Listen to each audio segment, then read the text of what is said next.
Car വാങ്ങിയതുമായുള്ള തർക്കം മൂലം വീട് കയറി ദമ്പതികളെയും നവജാത ശിശുവിനെയും മർദ്ദിച്ചതായി പരാതി. കട്ടപ്പന നെരിയമ്പാറയിൽ വാടകയ്ക്ക് താമസിക്കുന്ന പാലക്കൽ സൂരജ്, ഭാര്യ ശാലു, 4.5 മാസം പ്രായമായ കുട്ടി എന്നിവർക്ക് മർദ്ദനമേറ്റതായാണ് പരാതി ഉയർന്നിരിക്കുന്നത്. കുന്തളംപാറ സ്വദേശിയിൽ നിന്ന് 1,30,000 രൂപ ഫിനാൻസ് നിലനിർത്തി വാങ്ങിയ കാർ 3 ദിവസത്തിനു ശേഷം കേടായി വർക്ക്ഷോപ്പിലായതോടെ വാഹനം തിരികെ എടുക്കണമെന്ന് മുൻ ഉടമയോട് സൂരജ് ആവശ്യപ്പെട്ടിരുന്നു. ഇതിനിടെ 4 മാസത്തെ ഫിനാൻസ് അടയ്ക്കുകയും ചെയ്തു. അടുത്ത തവണ അടക്കില്ലെന്ന് പറഞ്ഞതോടെ കുന്തളംപാറ സ്വദേശിയായ യുവാവും അമ്മയും തങ്ങളുടെ വീട്ടിലെത്തി അസഭ്യം പറയുകയും മർദ്ദിക്കുകയുമായിരുന്നുവെന്നാണ് പരാതി. വണ്ടി ഫിനാൻസ് എടുത്ത് ഫിനാൻസ് 4 മാസം കറക്റ്റ് അടച്ചു. 4 മാസം കറക്റ്റ് അടച്ചെന്ന് പറഞ്ഞാൽ 4 മാസം വണ്ടി വർക്ക്ഷോപ്പിലുമായിരുന്നു. എടുത്ത് 3-ാമത്തെ ദിവസം വണ്ടിക്ക് എഞ്ചിൻ പണിയായിട്ട് നമ്മൾ വിളിച്ചും പറഞ്ഞു, വണ്ടിക്ക് ഇന്നപോലെ പണിയുണ്ട്, തിരിച്ചെടുക്കാൻ അവർ ഓക്കെ പറഞ്ഞു. പിന്നെ വിളിച്ചിട്ട് കോൺടാക്റ്റ് ഒന്നുമില്ല.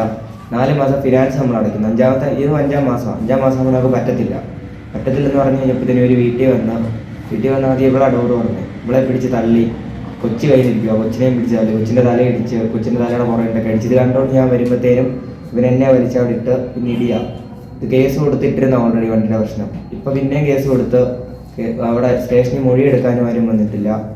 സ്റ്റേഷനിൽ വിളിക്കുന്നുണ്ട്, ഇതിൻ്റെ പ്രശ്നമാണ്, എല്ലാം പറയുന്നുണ്ട്. ആരും വരുന്നുമില്ല, ഒന്നും തിരിഞ്ഞു നോക്കുന്നുമില്ല.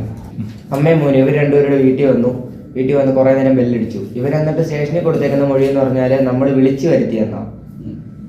ഇവർ വന്ന് ബെല്ലടിച്ചു. ഇവരാദ്യം വീടിന് ചുറ്റും നടന്ന് ക്യാമറയും കാര്യങ്ങളെല്ലാം ഉണ്ടോ നോക്കുന്നുണ്ട്. ചുറ്റും അങ്ങോട്ടും ഇങ്ങോട്ടും നടന്ന് ക്യാമറയൊക്കെ ഉണ്ടോ നോക്കി അവസാനം വന്ന് ബെല്ലടിച്ച് ഡോറ് തുറന്നപ്പം നേരെ കയറി വന്നു. തെറിവിളിയായി. തെറി പറയാം. അപ്പം തെറി പറയരുതെന്ന് പറയുന്ന വീഡിയോ ഉണ്ട് നമ്മുടെ കയ്യിൽ. വീഡിയോ എടുത്തോണ്ടാണ് സംസാരിക്കുന്നത്. ഇവ ഫോണ് ചവിട്ടി തറയിലോട്ടിട്ട് വൈഫിനെയും പിടിച്ചടിച്ച്, കൊച്ചി കഴിക്കുന്ന പോലും നോക്കാതെ അവനും എൻ്റെ അമ്മയും കൂടെ അടിച്ച്, ഇത് ചോദിക്കാൻ നിന്ന് എന്നെയും വലിച്ച് നിലത്തിട്ട് ചവിട്ടി, അങ്ങനെ പ്രശ്നമായതാണ്. ഇതിനുശേഷം 2 ദിവസം ആശുപത്രിയിൽ കഴിഞ്ഞു. ആക്രമണത്തിന്റെ CCTV ദൃശ്യങ്ങൾ ലഭിച്ചിട്ടുണ്ട്. എന്നാൽ കേസെടുക്കാതെ ഒത്തുതീർപ്പാക്കാനാണ് പോലീസ് ശ്രമിക്കുന്നതെന്നാണ് ഇവരുടെ പരാതി. DYSP അടക്കമുള്ളവർക്ക് പരാതി നൽകുമെന്നും ദമ്പതികൾ കട്ടപ്പനയിൽ വാർത്താ സമ്മേളനത്തിൽ പറഞ്ഞു.